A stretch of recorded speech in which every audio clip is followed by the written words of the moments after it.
What up, Annika? Hello. How's it going?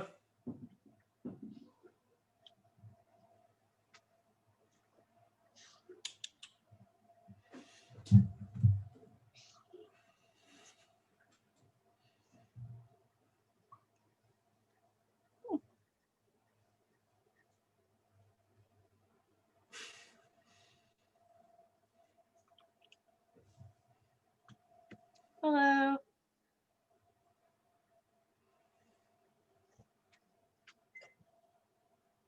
Hey, Angie. Hello again. Hanukkah, I just emailed you back Oh, okay. 5 seconds ago. Oh, I figured it's not so important that it needed to get done immediately, so we can talk about it whenever. Cool. Sounds good.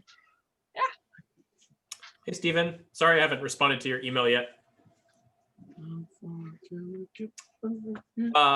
You're muted, but I'll just assume that you slung a series of curses at me in an English accent. Hey, Sai. Hey, Margaret.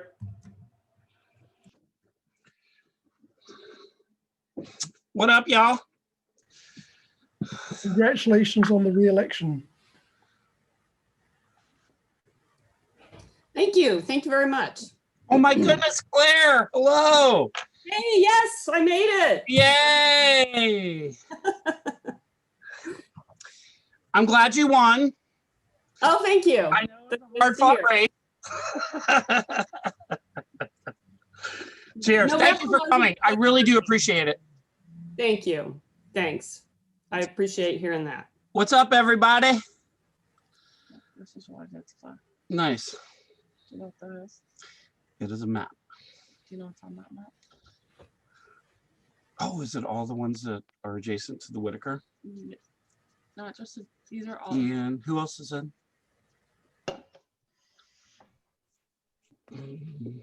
Where's Thea? Oh, there's Jane. Hi, Jane. I'll show you what it's What's up, Margaret? And Margaret, two Margarets. How are you? I'm great Good. and completely full of shit constantly, all the time. I figured that out a long time ago. And I just got off work. And I just got my Dallas Cowboy Crucial Catch cancer hat in the mail. So I had to put it Oh, on. I'm really sorry that you have to wear a Dallas Cowboy hat. Did you lose a bet? No, but I lost You part must of have my lost a bet. Oh my goodness. It's been a very interesting week. What time is it? 7:01. Let's give it a few more minutes for some stragglers to come in. Hopefully, with these Zoom meetings, we will be having a little bit more participation. That's all I can say, because eventually it would be nice to meet everybody in person, but it just doesn't seem appropriate right now. It really doesn't. I miss all you guys. All y'all, sorry. If I messed up any pronouns.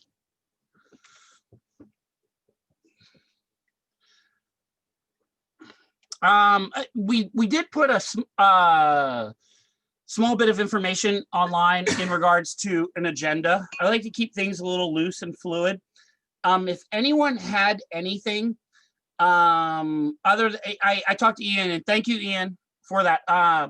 We do have some items on the agenda with Ian, and you had something too, didn't you? I suggested that we talk about the election. And Annika had something also, but if anybody else has anything, please let us know. I don't want to steer these conversations. I just want, well, hello, Thea Lee. I really want to be a part of this too. I want to hear from other people what you're doing, what you want to do, how I can help, or anything that comes up during the week. So before we start the meeting, we'll open up the open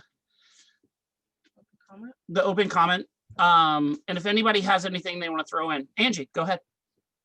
So the building on, what is that, 4th over near the park, that was decided as not suitable for housing at all. I mean, correct? Or is it like something where we can make it an Egan warming center? Are there any options in that area? Ian, I think maybe you and I could talk to her. I think, are you talking about the resource center? Yep. Yeah. You said it had like a big warehouse area in the back that didn't have sprinklers. Yeah, and as far as I know, please correct me if I'm wrong, it isn't set up for housing of any sorts at all. The back portion of the property isn't even able to be used at this moment. So I'm not sure. Go ahead, Ian. So Councilmember Syret might be able to bring some clarity into this, but I know that the folks in the CMO, principally Reagan and Peter, are working right now to assemble the outreach teams. So the outreach teams are going to supplant and enhance kind of the existing downtown ambassadors, parks ambassadors that are going around the city and doing outreach to the unhoused community. And they, according to a call I had with Jason, who's the policy analyst in the CMO, who's running point on the outreach center, or the resource center rather, that the outreach teams that are being constructed by Peter and Reagan are going to be using that as a base of operations. The direction that Reagan and Peter got from council is to launch, I think, 5 new rest stops and a series of microsites. So that's what they're working on right now. When I spoke to Jason, he didn't mention anything. Chris, I might be off though, and Councilmember might know, but I don't think there's going to be a microsite at the resource center. I think they're going to use that as the mothership for the outreach teams that are going to be working not exclusively in the Whitaker, but a lot of the work that they're going to do is going to be around downtown in the Whitaker. Right. But I know that they are working really hard to launch the new, well, in our case, for Skinner Farm, that's going to be enhanced from a microsite to a rest stop. But I know that they're launching new rest stops and microsites across the city. So I guess my question was, would there be an option of actually using it for Egan? Egan is like substantially lost spots for people to go. Claire. Thea had her hand up too. Sorry. I don't know enough about the physical layout or options at that site, which is on 5th. That's going to be the resource center. It's never been talked about as a excuse me, as a place for people to take shelter. So I don't know if that's possible or not. I had actually suggested, and I know this is kind of a long shot, to the city manager that she get in touch with the owners of the meeting space, 272 Lawrence, I think it's called. You know, that's the venue beside the rock. yes, Mhm. because they can't hold events there right now. It's got heating, it's got bathrooms. Huge. So I think it's a long shot, but you know, it's a totally viable place for an Egan warming center. So I've mentioned that to the city manager, and I'll ask her about that again. She said they would reach out to the owners. Cool. They're the people that own Market of Choice, and they'd actually come to our meetings. Interesting. Thea, and I'm sorry I missed your hand earlier. I talked to Jason as well, and he said that they would start using it as an office kind of space, and then when they open it up for people to use, it will be by appointment only. They're trying to figure out how to manage that. And then at some point, I have an update on the 105 Jefferson. Okay, so just to be clear, we, as citizens of this town, have rented this space for approximately 8 months. 9, I think. So we've rented this space for 9 months. We developed a quote unquote committee to find a way to use the space. And as far as I know, I think that committee's dead. No, we just haven't met at all. There's no meetings that are going on. Ian? It's going to be put on pause until January because Reagan and Peter are focused, and this is what Jason told me, because Reagan and Peter are focused on launching the microsites and rest stops. But they are interested in what you and I and other members of the committee worked on in terms of a policy framework for outcomes and indicators. So we can continue to work on that. And I think that we're going to meet again in January. But there's no reason that just you and I and the rest of the steering committee members can't meet without Jason and Reagan and Peter. I think they'd be open to that. I agree. Yeah, no, they haven't stopped the committee, but COVID obviously interrupted the plans big time. And then they only have so many hours in the day. And so they are focused on setting up the 5 rest stops that were approved as a priority, because that's actual shelter and trying to do the winter strategies. So yeah, so there's a little pause in convening the steering committee and continuing the work for the 5th Street building. Because we had been doing it on Zoom. Gotcha, Margaret. Sorry. Well, I was just going to say, I remember specifically when we had our last council meeting actually in person, and the gentleman came and presented to us the idea of opening that building, and they were looking for people to appoint to the committee, and we talked about using that back for housing. And he was very specific and said, absolutely not. It's just a big, huge warehouse. There's no insulation, there's no heating, there's no running water, there's no nothing. It's a warehouse. And that's what it is. It's never been upgraded. So And an there's no answer to sprinkler. your question, I don't think that that's a possibility. It wouldn't meet any kind of code. So the way I'm going with this is, just to be clear, we are on board with helping people, but we have wasted an enormous amount of money on this site. There has been no houseless people that have been housed there. There's been no advocacy that has come out of this site. And we, as the taxpayers, have paid up until January, which is, just so you know, I mean, that's a lot of money that could have gone into other programs, and I know that COVID hit, but I mean, this is waste. This is a really challenging dynamic in an environment where we have people that are lining up, all over our neighborhood in search of a home. So that's where I was going with that. And I want to continue working to utilize any space that we can for our houseless community. Anyone else while we're on this topic? And then Thea, why don't we go into you after that, if that's cool?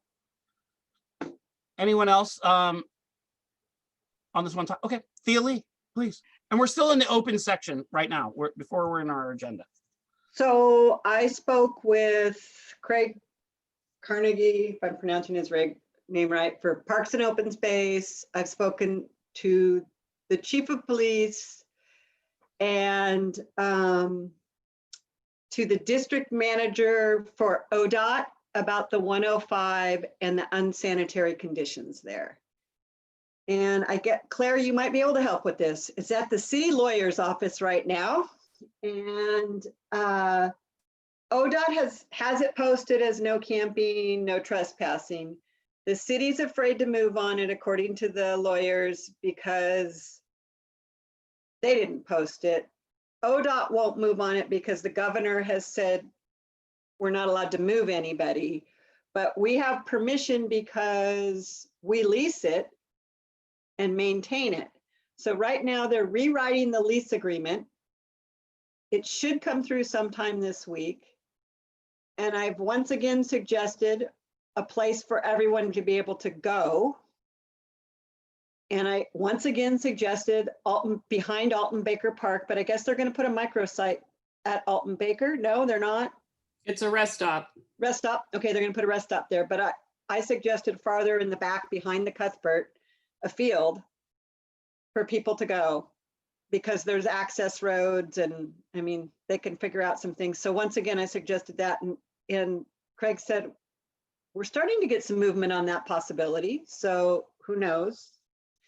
So And- everything you've reported is what I know, Thea, and I haven't been able to get things to move any faster in spite of Okay, well, I'm calling Jim again tomorrow. And I'm gonna call I've decided I'm calling the city attorney's office tomorrow. I also That's a great called Peter. idea. I also called Peter DeFazio's office and I called the governor's office. So, And I'm gonna email them some pictures because they're putting not only the unhoused in unsanitary, unsafe conditions, but they're also putting the neighbors in unsafe conditions. and just so people know what Thea's talking about, the road that goes towards our rose garden, and then on the other side, the road, and I'm sorry, I don't have the roads in my head, the one that goes towards our microsite rest stop, Skinner's Farm. So President. Yeah, they're Washington and Jefferson. Washington Jefferson, thank you. So just so everyone knows, we have a large number of unhoused people that are sheltering there.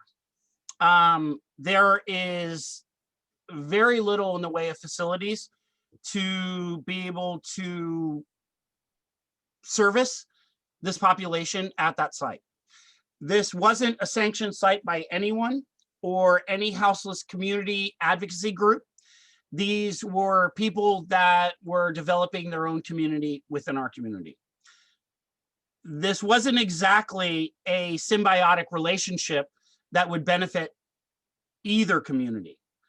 What my challenge is right now is that we're going to unseat all of these people from this area probably before Thanksgiving, and we have nowhere for them to go. So as we once again want to champion all of the housed people and the unhoused people, we have to start taking a hard look at where this is going to end up in the long run. Because if we continue to push people around, they become even more desperate and then start filtering into the neighborhoods in places that they're not going to get roused. So this is going to be a really trying time right before Thanksgiving, I believe. And there's a Chris, lot of individuals there. Go ahead, Thea, I'm sorry. Chris, I was out today. I had to deliver a lot of things around Eugene today, and I was into some neighborhoods I've never been into. And it was like being hit in the head with a 4x4. And I realized why I'm hearing people say, we don't have an unhoused issue. Because these neighborhoods don't look like our neighborhood, not even close. Not even close. I was like, I couldn't get drunk in the neighborhood for one, because I couldn't find my house because they all looked the same on a few of these places. So I was like, that would be dangerous for me because I could end up at the neighbor's house. You know, they're very. Yeah, but the neighbors know you here. I mean, that's Yeah, the best part about me. So I was like, now when I say to someone, our unhoused need help, and they look at me like, huh? I now understand why. When I went into these neighborhoods for the very first time today, I was like, oh wow, I didn't even know we had this here in our town, in our community.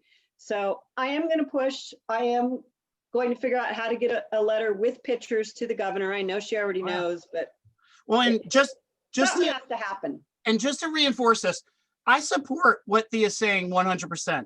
We're in constant contact about this, but you do realize our advocacy does disenfranchise the houseless community because we speak for everyone in this neighborhood, the housed and the houseless.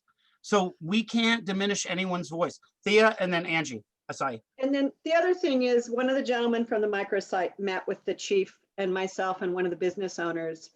And I asked him to join us. I said, one of the business owners got him a job. And I said, what helped you get off the street and what didn't help you? I was extremely surprised. He said it didn't help him when he got tents. He says, yeah, it kept me warm and dry, but I had no incentive to go get a job. I had no incentive. It didn't help me when I got food. He says, I was never hungry. He says, there's plenty of food in Eugene. He said, because I didn't have to go to work for anything but other than my drugs. And he says, so there was no incentive for me to move forward.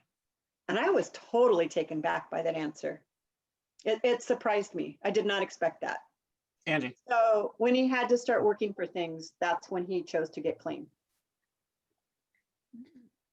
Do the rest stops have power?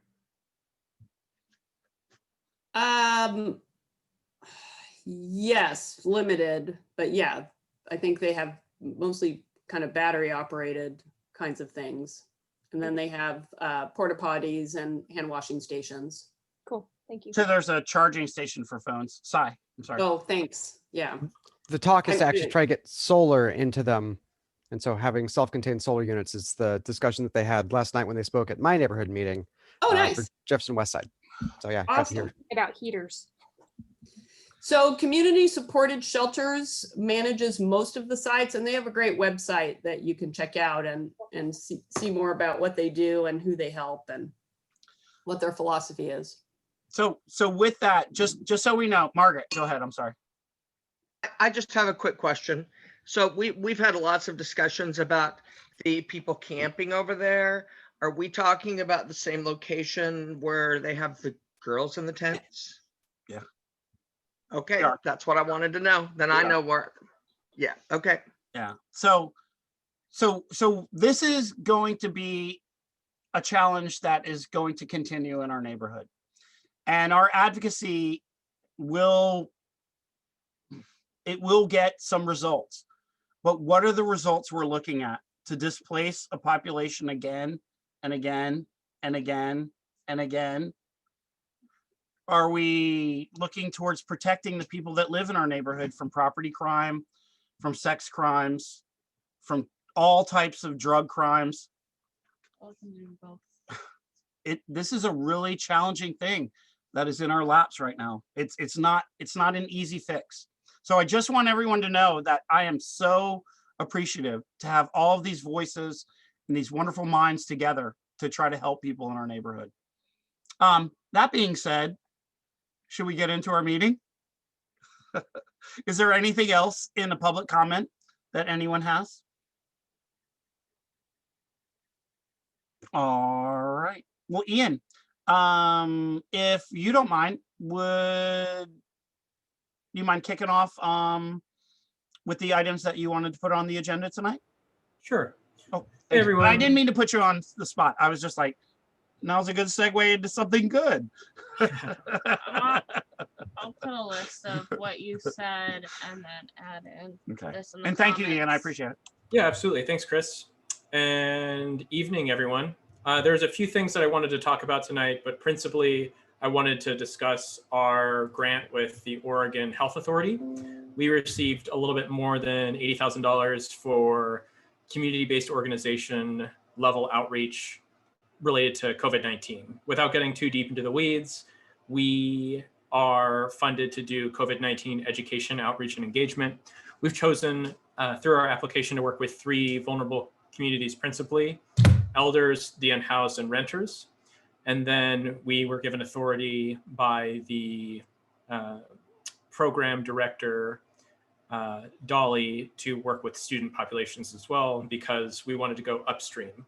Now, as some of you may know, for anyone who's watched Jason Davis's pressers with Lane County Public Health, that we're seeing community spread beyond the student populations, but we are most likely going to see a huge outpouring of folks outside of Eugene for Thanksgiving and for Christmas during the holidays, and then coming back. So it's really important that we really lean into the work that we've already done. Special thanks to Anand, to Margaret, to Brad, who's not here, and to Angie for their work on the committee to do this.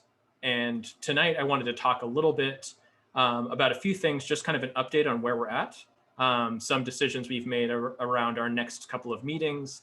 And then tonight, what I wanted to do is just go through a really quick PowerPoint on some potential options we have to work with the University of Oregon. So first, I wanted to, again, just kind of give you an update about where we're at, talk a little bit about where we're going and ways for folks to jump in and help, and then propose some items for discussion, not for a vote tonight. We're just looking for feedback from folks. And then next week, Anand and I will bring something back to the board for a vote.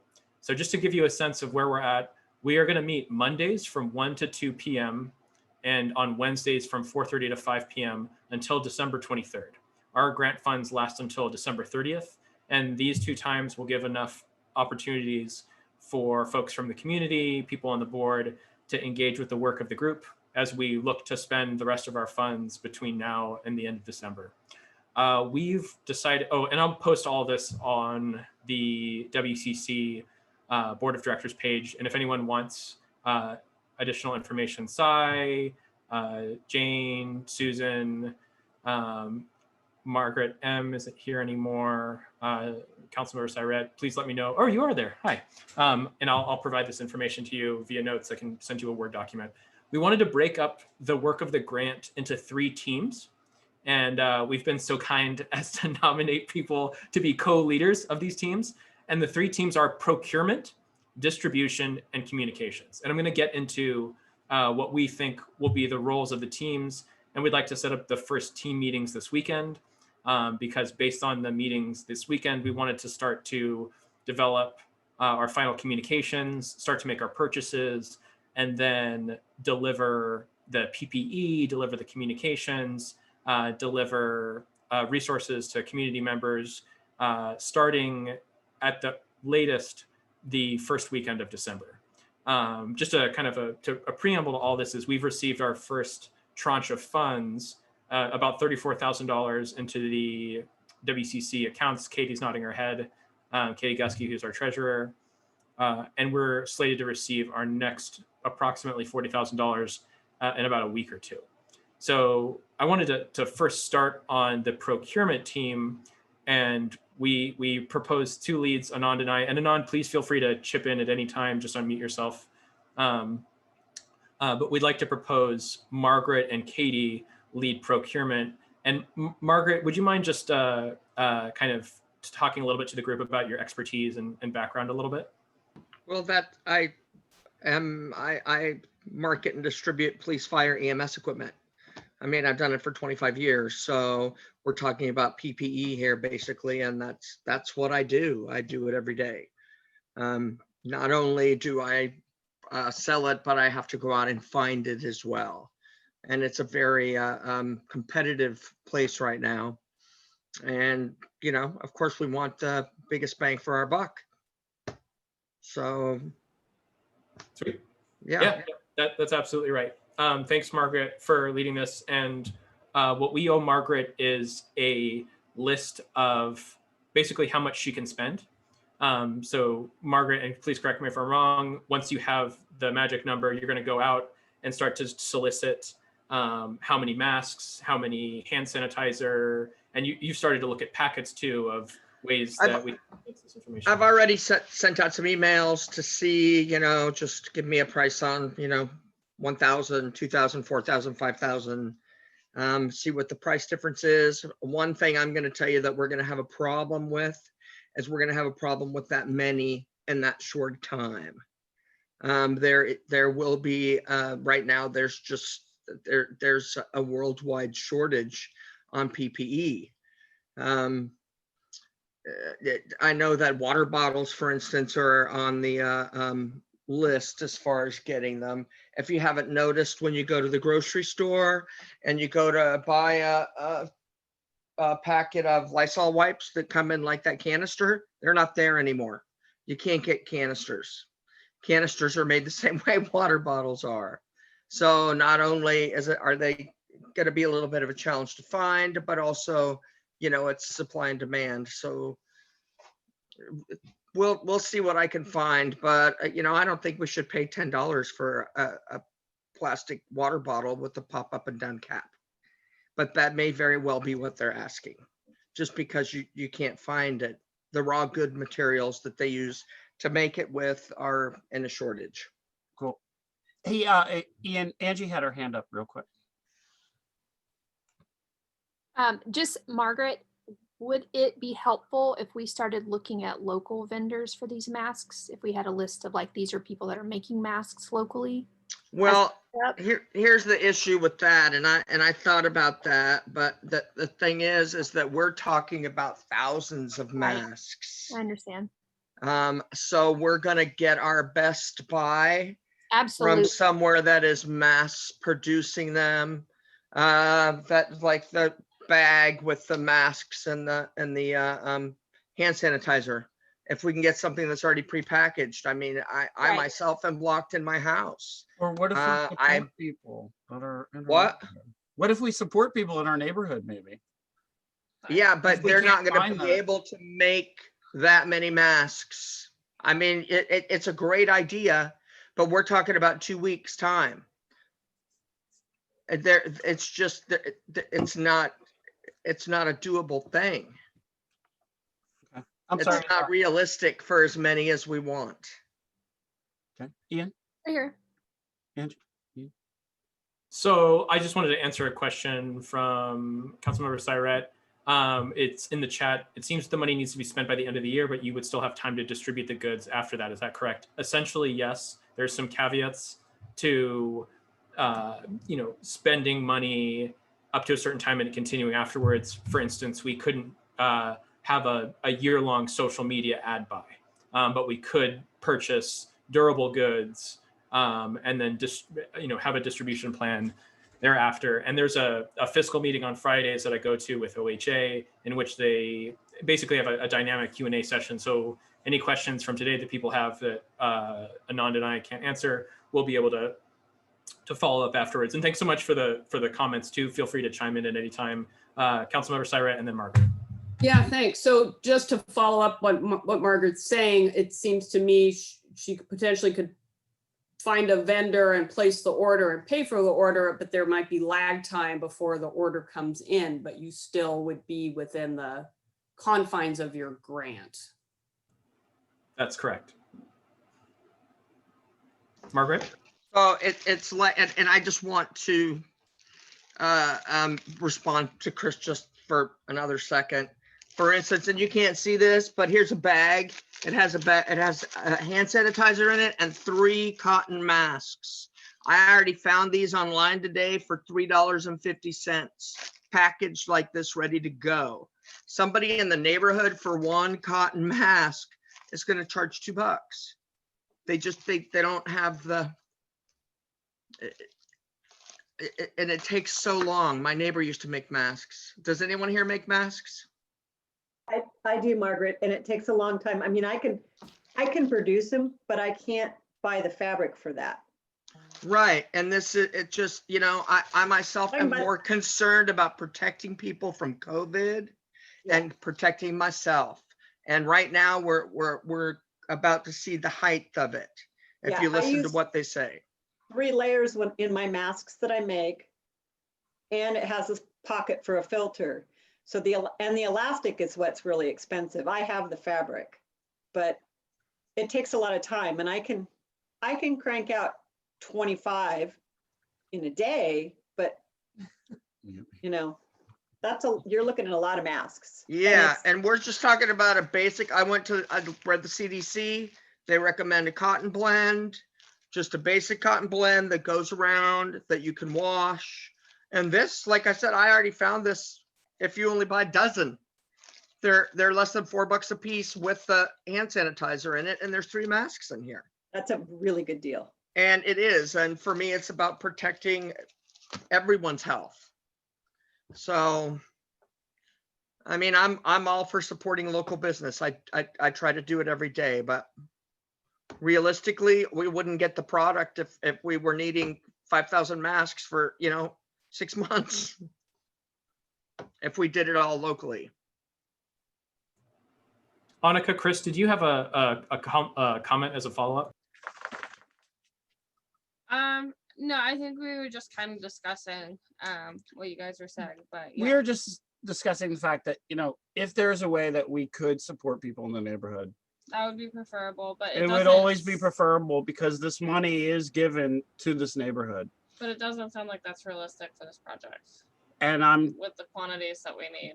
And so, but my neighborhood, our neighborhood, this neighborhood is always my utmost of concern. And there's so many people that are hurting here for money and things to do. That is what I was thinking. Do I understand the logistics of everything? Yes, obviously, I do. it's I do. unfortunate. Anon, I'm sorry. Yeah. My guess is we're going to be having to do the mask thing for quite some time. I would think that if we do the one thing that Margaret suggested with getting the most bang for the buck to start with, we can further along the line maybe get some created locally. But I think right now the most important thing from a medical point of view is getting as many into the hands of as many people as we can right now. And then later, because we're going to be doing this for a long time, maybe trying to get some made locally. Does that make sense? Yep. My thought is, if we are pre-ordering the masks to get the most bang for our buck, quote unquote, what if we pre-ordered from people within the neighborhood? Because if the money needs to be spent for this, we already have X amount of masks that'll come to us from people that, and like I said, I'm really just trying to think of people in this neighborhood. I'm not just thinking of them, being safe. I'm also thinking of the economic wellness of our neighborhood too. And if we could benefit that at all. So forgive me. No forgiveness necessary. And I mean, masks are not going to be hard to get. Like I said, we can get thousands of these right now. What I was talking about were the water bottles, which is a different thing, but whatever you guys decide that you want to do. Great. As a group. Yep, and we'll bring the lessons learned and takeaways from our meetings this weekend to the board next Wednesday for a series of votes on how to spend the money and a plan to move forward given our short turnaround time, and that there are spending restrictions from the grant language. So there's things that we can and can't do. The second team, and Katie, please let me know if you do feel uncomfortable being on the procurement team. I thought you'd be a good addition and lead for that because you are the treasurer. For distribution, the proposed leads are Angie and Chris. And this would be in charge of survey distribution, communication distribution, mask distribution, and sanitizer distribution. In a couple of cases, we would be contracting with folks like SETA, Springfield Eugene Tenants Association, if the board approves the contract, Food for Lane County, if the board approves the contract for distribution to elder communities, and either community supported shelters or Whitebird Clinic for the unhoused community, and then University of Oregon. So in many cases, we wouldn't need to be the ones delivering supplies or distributing supplies rather to these communities. Instead, we would have members of this community distributing supplies to this community. But there might be cases in which we can go out, provide supplies. I have about 1,200 KN95 masks at my house right now that we can distribute to folks whenever need be. And there might be opportunities and need really to do kind of like a very quick and lean distribution of supplies. And I'll touch on really quick in the team roles in just a second. And last is the communications committee.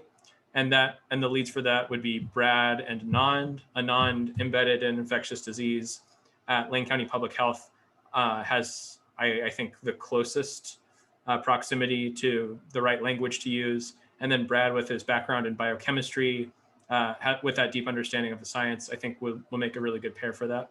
I wanted to kind of really quickly go in to roles and then next steps. So the roles for each of the teams, the communications team will be talking about creating video content, messaging for the billboards, messaging for the printed materials, and messaging for social media.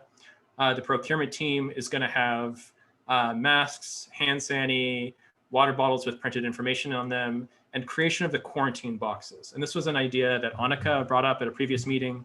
What if we created boxes for folks who are quarantining so they had all the supplies and relevant information they needed to do so successfully? And last is the distribution team, and that would be distribution of surveys, communications, masks, and hand sanitizer. So I wanted to talk mostly about the U of O proposals tonight, but I wanted to just stop there and see if anyone was interested in joining any of these committees, if the folks who Anand, Margaret, Angie, and I selected to lead them would rather not lead or be on a different one. But yeah, I'll just stop there and see if anyone has questions or comments or wants to join a specific team. I'd love to help anybody that needs help. So just if there's a hole somewhere where you need some extra help, I'd love to help you out. Sweet. Which of the three is of the most interest to you? I think distribution. Cool. I'll put you on the distribution team list, and I will send a note out after this about times to meet on Saturday or Sunday via Zoom. Okay, great. Thank you. Anyone else want to join one of the three teams? Thanks so much to Angie, Chris, Margaret, Thea, Anand, Katie. Thea, I name dropped you. But yes, if anyone right now is interested in joining a team or, oh yeah, Thea, please go ahead. I can help out on communication or procurement. Yay! One of those. That's fantastic. I was really hoping somebody would. Thank you, Thea. Mm-hmm. Great. Well, this is super exciting. We have a big charge in a very short amount of time. It's going to look great for both the city, the county, and the state if we spend down this money, because it's going to show as a proof of concept that we can be both accountable and effective with these funds, which are coming from federal CARES Act dollars.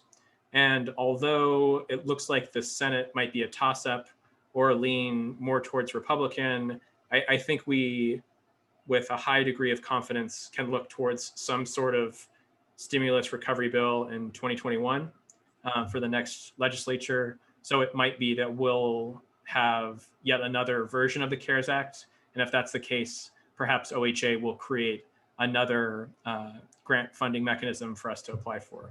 But with that in mind, Brad and I met with the University of Oregon 2 weeks ago about potential opportunities to work with them through the Office of the Dean of Students to advance our COVID-19 work in specific areas. So tonight I wanted to open it up for a discussion with the board on advice and input on how to be able to move forward. And what we'd like to do next is have a quick presentation, a discussion from everyone with some input. And then after that, I'll reach back out to the U of O Office of the Dean of Students. We met with the Director of Fraternity Sorority Life, as well as the Director of Health Prevention Services for the Office of the Dean of Students. And the second meeting after this, once getting input from folks, will be to see what the feasibility of working on some of these proposals are. So I'm gonna, Annika, can I share my screen with folks? Yes, let me see if.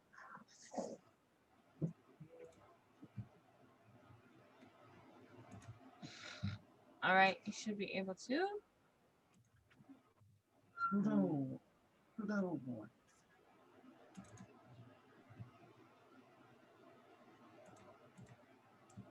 Can y'all see a big screen right now? Give me a thumbs up if you can see 5 proposals in priority order. Great. So tonight, really quick, I'm going to talk about, and sorry for my non-fun PowerPoint slides. These are the 5 proposals in priority order that Anand, myself, Margaret, and Angie determined would be the best play for us to bring back to the University of Oregon. And all of this is really designed to decrease the possibility of COVID-19 infection and transmission.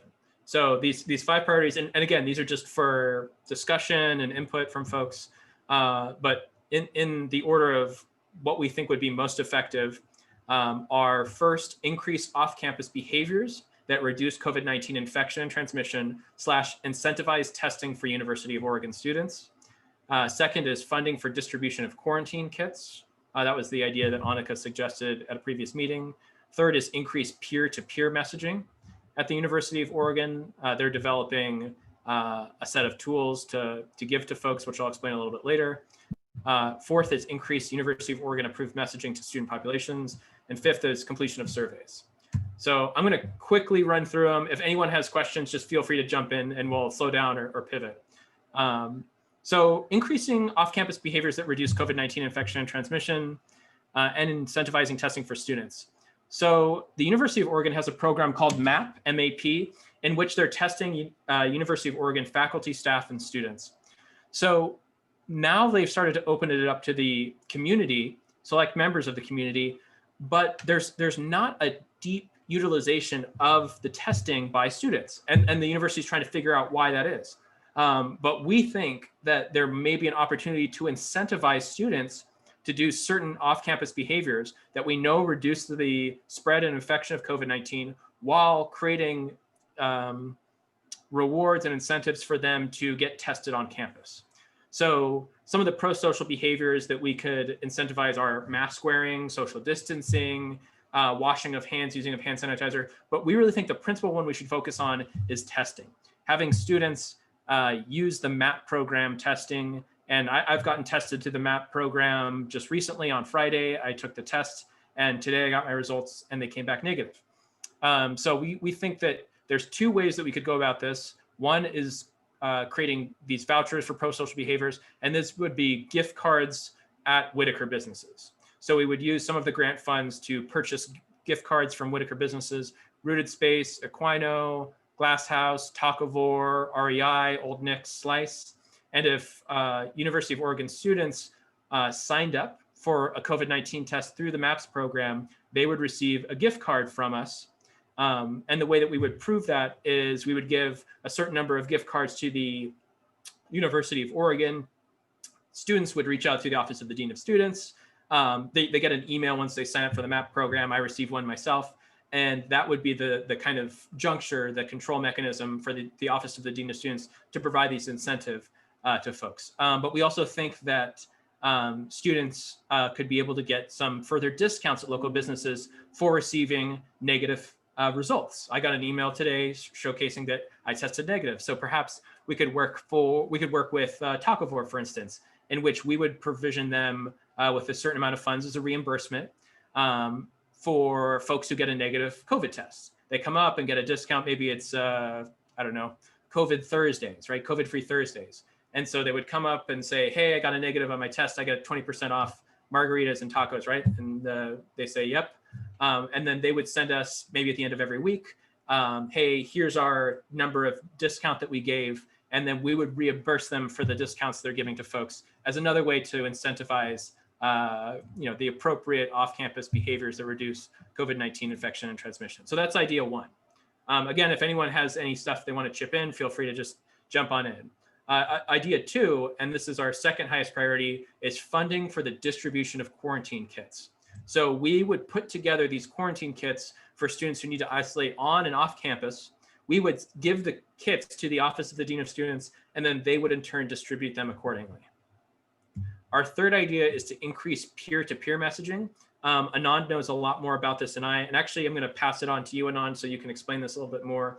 The University of Oregon has created communications toolkits for leaders in key peer groups to do peer-to-peer messaging, because it's found within public health that peer-to-peer messaging is key to increase pro-social behaviors and behaviors that scientists know reduce infection and transmission. Anand, did you want to add anything to that?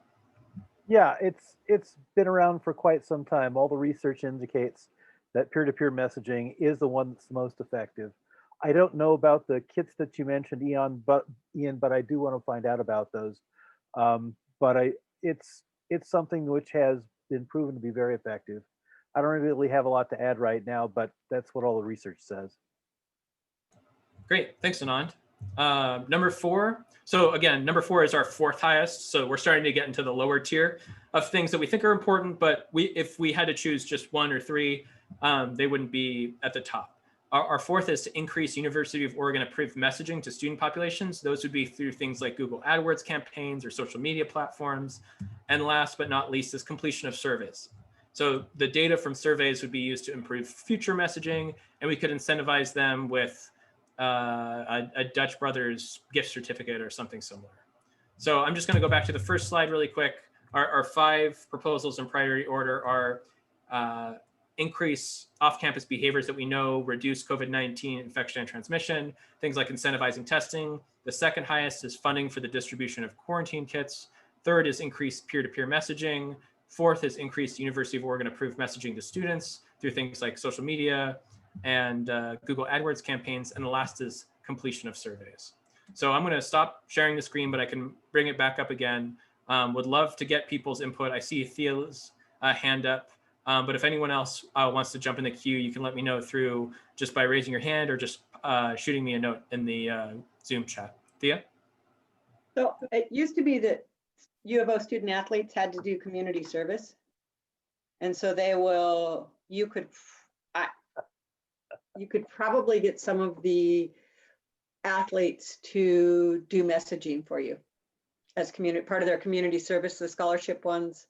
I Cool. can talk to one of the communication director's wives for the football team and see if we can get some football players to message to the students. Sure, that'd be great. So Thank you, Thea. I'll reach out to her tomorrow. Cool.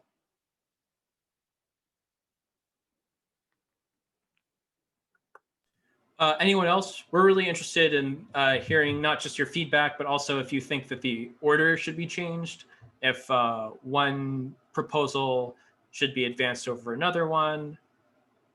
Your feedback, Stephen, I see that your hand is raised. Your feedback is going to be used, Chris, I'll put you after Stephen, to generate kind of these one-pagers. I'll shoot them off tomorrow to the Director of Fraternity Sorority Life, as well as the Director of Student Health Prevention Services. And the kind of next step in our series of meetings is for us to have a second meeting in which we bring in a student leader to have some student voices and talk from a student perspective what they think of these proposals. Stephen? Stephen, you're muted. I've mentioned before, since the middle of the summer, I've been collecting the OHA weekly reports and putting them on the spreadsheet by zip code. And it's been clear for several weeks that 97403, the U of O zip code 97401, downtown and across the river, have been more than double the incidence of cases than anywhere else in the Springfield and Eugene zip codes. So they are by far and away where most of the cases are occurring. So the focus on students is absolutely right. So, Stephen, I'm wondering, the latest clusters have actually been around employment. The ones around the students has gone down slightly, not a lot, but a little bit. I'm just kind of wondering if the statistics you've been working on have been able to show anything about the whole employment issues in terms of the clusters. I think the fact that I'm doing it by zip code means it's squeeging out the specifics of particular clusters. Things are getting averaged into larger quantities. The populations within the zip codes are 40,000, 50,000, those kind of numbers. It's not granular enough to see the clusters. U of O's only like 11, 12,000, that zip code 97403. But they're pretty big areas, but they just give you a general picture of which parts of the city, Eugene, Springfield, is happening. Cool. Okay, thank you. Chris? The only thing I want to say, and I know it may be something I continue to say, whatever we can do to benefit our community businesses or people through this, gift cards, whatever, I'm 100% for. I just want to benefit anyone in our community we can, and certainly the businesses that are the hardest hit right now, financially with COVID. So Thank you for putting that together. That's what he's trying to say. That's all I have to say. Will you mute me, please?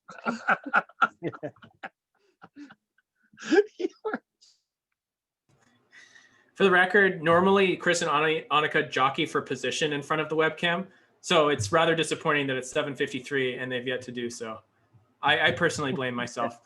Does anyone else have input for either the order of the 5 or any specific feedback about components of them? Thea and then Katie. Question, can the mapping be done in our own neighborhood? So incentive mapping for some of our own neighbors to get testing? Or is that only a U of O program? So the map testing is being opened to members outside of the U of O community. They've recently opened it to historically marginalized community members. And I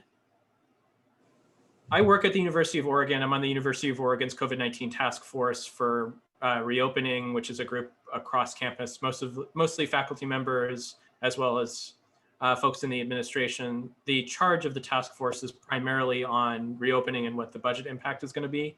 But I have a couple of contacts who are involved in the MAP program. So there might be an opening for us to have members of the greater Eugene community doing testing. I wouldn't say definitively. And the reason why not, Thea, is because the infrastructure set up, I mean, there's HIPAA regulation, right? Which is, you know, it's a very stringent set of protocols around maintaining confidentiality of health records.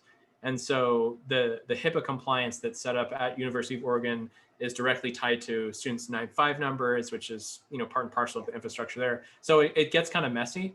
And I don't know if they would have to create like a new system for folks outside the community, but if they've already done it for historically marginalized community members, and I don't know how they've been doing that, maybe with NAACP or other kind of community-based organizations like Centro Latino in town. But that's something I'll follow up on, and I'll get back to you about that. Katie? Oh, I wondered what you're talking about putting into a quarantine kit. So I thought Annika might be able to speak to that. That was an idea that she had pitched a while back. And I was hoping that that's something that the procurement team, which, surprise, surprise, you were on, could bring some more clarity to. Honestly, I think that, you know, between us, we might have some interesting ideas. And I think it could vary if it's someone who's unhoused, someone who's an elder, someone who's a renter, and, you know, a student who's might be living on campus or off campus. Annika? Oh my gosh. I don't even remember what I did say about it. So you're putting me kind of on the spot, Ian. Well, are you thinking like food or just like masks and cleaning equipment or alcohol? Wasn't it, I think, wasn't it just like marijuana? the basic needs of things, like if somebody has to stay home, like what those basic needs would be, so they don't have to go out and go to the store, like put themselves at risk even more. Okay. And then the other part of my question was, who would get those? People who test positive and have to quarantine, or people who've been exposed? How do you determine who gets a quarantine kit? Do they just ask for it? Right. So for student populations, and again, we need to make sure that we're HIPAA compliant. So we couldn't be the ones distributing the quarantine kits. What we could do is, thank you, Angie. I appreciate that comment. What we could do is we could provide, or provision rather, the quarantine kits to an organization, right, that is HIPAA compliant, that has the infrastructure to be HIPAA compliant, and then they would in turn distribute it to the folks who they know who have tested positive. So if it's the office, Whiteberg?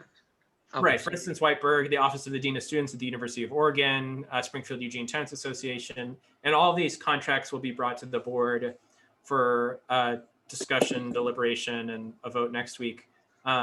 But yeah, basically it's an opportunity for us to be able to create something. And sorry to put you on the spot, Annika. I thought it was a great idea. I just I didn't just come up with stuff, and I'm like, I don't remember what I said.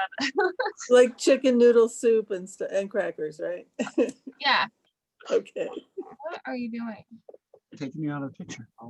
So, I mean, so somebody that's quarantined, you know, a 6-pack of toilet paper, a couple bars of soap, some shampoo, some, you know, basic necessities so that you don't have to go to the grocery store. I mean, a couple cans of soup would be great, but that's not going to get them past a day.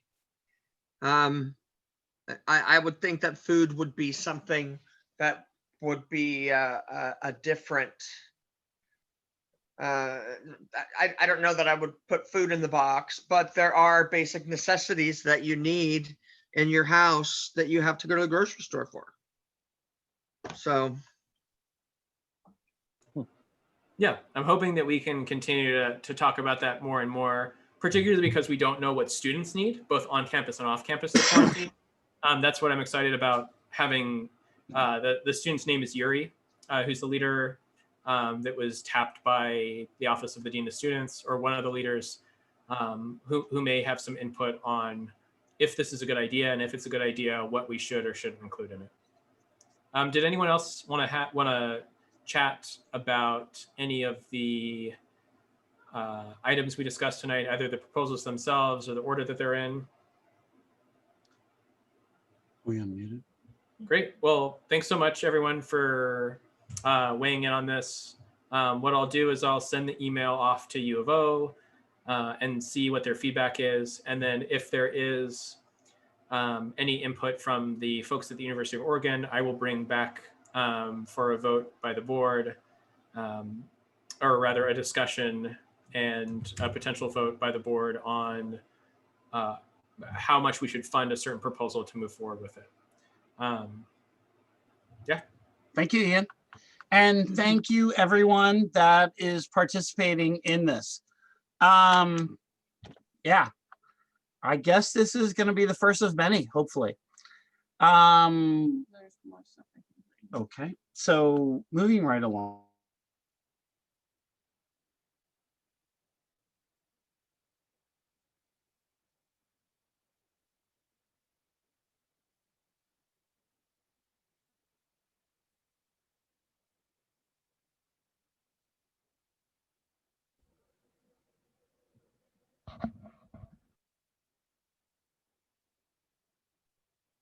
Chris, you're muted. Sorry, Ian, would you want to push through with the rest of the items on your agenda right there? Yeah, so I've got 2 more items really quick to go through, and then an update on the police commission meeting that's tomorrow, in case anyone wants to weigh in. I wanted to do just a quick update from NLC. I serve as the co-chair of the NLC and also the rep for the Whitaker. The NLC is the civic organization which represents all 23 neighborhood associations in the city. There's 18 current active organizations. And Amy Bradbury, who's a permit review manager for the city of Eugene, as well as Allie Camp, who's the development investment liaison for the city of Eugene, came and presented at the meeting of the NLC for October. And they gave a presentation on Eugene's community recovery strategy, which has 8 different focus areas, ranging from public health support to childcare, nonprofit support, which I think is of keen interest to us, as well as job availability and retraining. So there's 8 different focus areas that are a part of this effort. And I didn't want to go into too much depth, but the reason I wanted to bring it up is because there's an opportunity for us to be able to propose potential projects, as well as feasibility strategies, how we would implement these projects in combination with the city of Eugene. And I think there's a real opportunity for us to work with the city and build upon our work with OHA, as well as potentially look at our sanitary housing model that we've been trying to get funded through the state as a way to do housing stability, which is one of their focus areas. So I will post the PowerPoint as well as the one-pager on the board page. But basically, I wanted to say that the city's reached out through the 2 leads, Amy and Allie, and said that they want neighborhood association input on potential projects, as well as feasibility strategies, how those projects would get accomplished. And I think that one potential way for us to be able to do this is through our sanitary housing work. And I bring that up because I had a chance to meet with the Oregon Community Foundation, and the Oregon Community Foundation said that they were really interested in the grant we submitted to OHA for the COVID-19 Health Equity Program. While we didn't get funded for it, Oregon Community Foundation said it was a really interesting proposal. They thought sanitary housing was an interesting concept, particularly if it was serving the population of historically marginalized folks that we said before. So yeah, something that I wanted to bring up to the board meeting next week. But I thought that this might be a real opportunity. The community recovery strategy for us to push sanitary housing and to do something kind of deep and meaningful that aligns with the city's goals and our goals in the Whitaker. Two more quick things. There's 2 training opportunities that are coming up. One is the belonging training from Human Rights and Neighborhood Involvement. We NLC have been really pushing HRNI to offer a diversity, equity, inclusion training for all neighborhood associations. And this is it. It's going to be offered 2 times, once December 3rd, which is a Thursday, as well as next week, Thursday, November the 19th. It's only available for board members, but everyone here is, good as family. So if you are interested in it, I can provide the link for it so you can sign up for the training. And there's also a training with Whitebird that was just announced of when to call public safety. And so that is the first time. It's called Protecting One Another, When to Engage Public Safety. It's an 1.5-hour interactive skills-based workshop, and it's going to be offered, I think that's a Monday. No, it's also a Thursday, November 26th, or it might be Monday, November the 23rd. Either way, I'll post all this information on the board page. But this training is being offered to us, and we should hopefully take advantage of it and have a good showing. I'm going to be repping WCC on the Thursday, December the 3rd training. So I think that's everything I had, other than one thing for next February, which is something I wanted to talk about during the board meeting next week. But last is the police commission. Tomorrow, we're looking at handcuffing, control holds, and impact weapons, which is a pretty meaty set of policy discussions. And so I'm going to post on the WCC Board of Directors page the kind of questions that I have and proposed language changes. But I wanted to open it up for people's thoughts and feelings of the policy, kind of get a sense of where people are at. There's going to be a lot of opportunities to engage our community on issues around policing. I know that on Monday, the ad hoc committee for police policy came to council, and they're kind of on a parallel track. But I just wanted to let folks know that they'll, council member just said that 26th is Thanksgiving. So yeah, it's probably not on the 26th. 23rd is a pretty solid bet that that's when the belonging training is going to be. But yeah, I just wanted to let folks know before I pass it back to you, Chris, that there's going to be loads of opportunities for people to weigh on police policy. And I wanted to give folks an opportunity on the board and in the group to be able to respond to handcuffing, control holds, which are things like choke holds, and impact weapons, which are things like tear gas, because I know that's something that at least I've had a lot of conversations about, as well as seen a lot of discussion about on social media. So thanks for the chance to talk. And I will post the information on the trainings on the Board of Directors Facebook group. All right, thank you, Ian. Well, I guess the last thing on our agenda is our election, which will be happening next month, and the eligible voters, I would gather. We'll have, by our laws, the people that have attended Zoom meetings and those that attended the physical meetings. And we're gonna have to reach out to them, and hopefully, we'll have some support within the board to maybe, meet about this. I think Katie and Annika have undertaken this a little bit, but it would be nice, because it's going to be really difficult to meet a lot of these people that have only been to one meeting, and just not to make anyone disenfranchised. This is something that I want to bring back up at the board meeting next week too. Just something to think about, because we can find a way to identify these people, but how can we identify them to get their vote? You know, we should also start reaching out in the community, possibly to see if you have any people that want to be on our board. I've gotten a lot of interest from a bunch of people just by continuing to talk about. And I think having some representation from our houseless community might be advantageous too. We have a few people that we may identify with that are kind of in the same spot. I have this cute little couple that are over at Scobert Park all the time. They're so nice.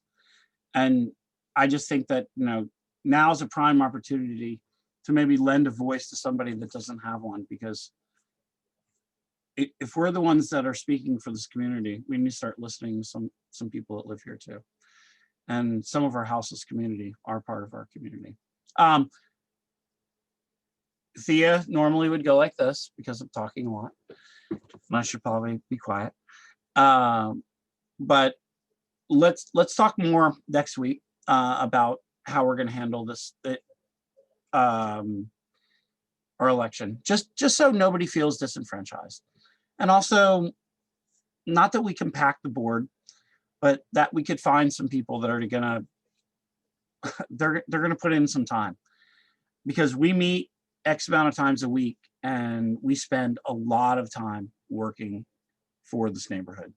And I just want to thank each and every one of you, because it's not easy. It is very, very difficult. And we're trendsetters always.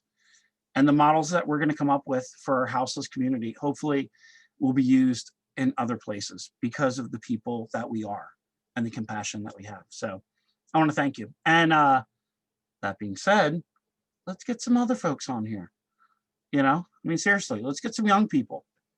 I just want to end with, there is going to be a Thanksgiving something or another that I am not in charge of, that I am not advertising, I am not publicizing, I'm not taking any money for, but I'm helping.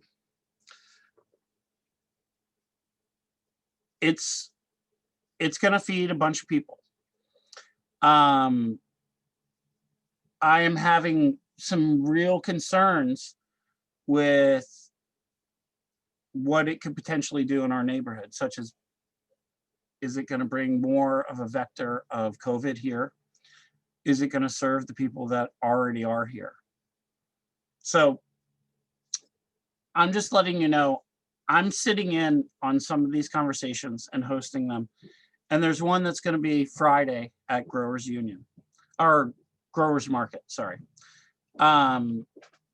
There's a bunch of organizations that are wanting to help and give people turkey, mashed potatoes, stuffing, cranberry sauce, and some type of dessert, and that's it.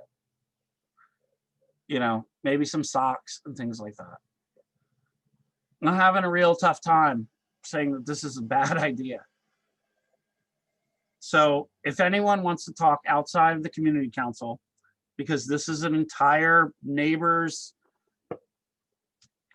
I would love to talk to you about it, but this isn't something I am sponsoring through the Whitaker Community Council. It's just, it's a really big deal, and it's a really strange thing, and I just don't know. But if anyone would like to have a conversation with me about this, or help, or, you know, because we have such a huge need in this neighborhood right now. We have so many people here. The count counted like almost 4,000 people. How many people do you think we have right here within this 10-block radius within the Whitaker? A lot. And it's tough to not have compassion for these human beings. I don't care if they're on drugs. I don't care if they stole a bike.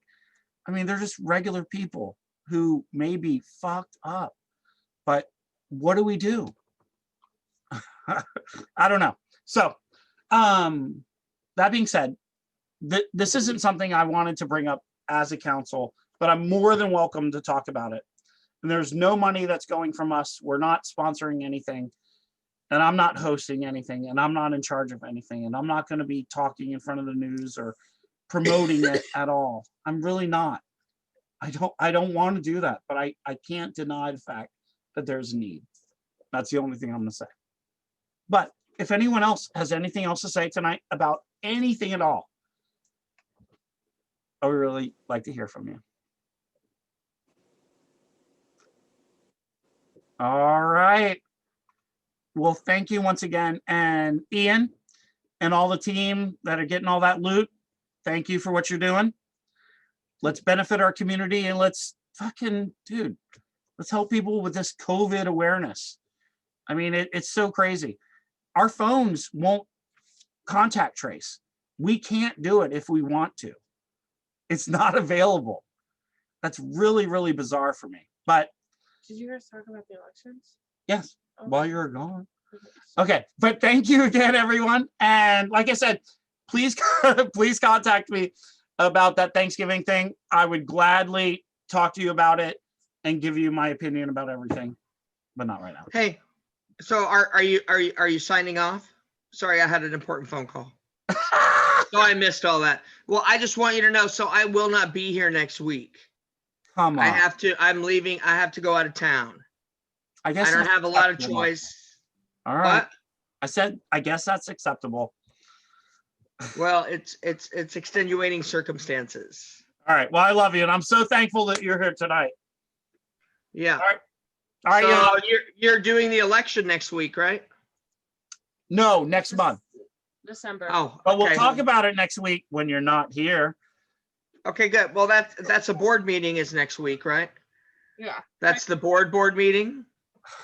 Yeah, we're going to be really strict about it too. Just board. Yeah.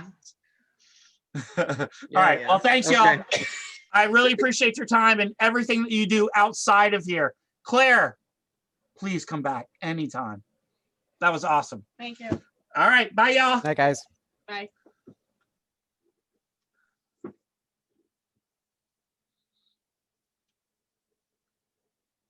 Well, hello, everyone. We're all still here. Hi, Thea. Can you hear me? All right. Hold on. Hi. Turn the, hold on. Stop recording. Turn the record off.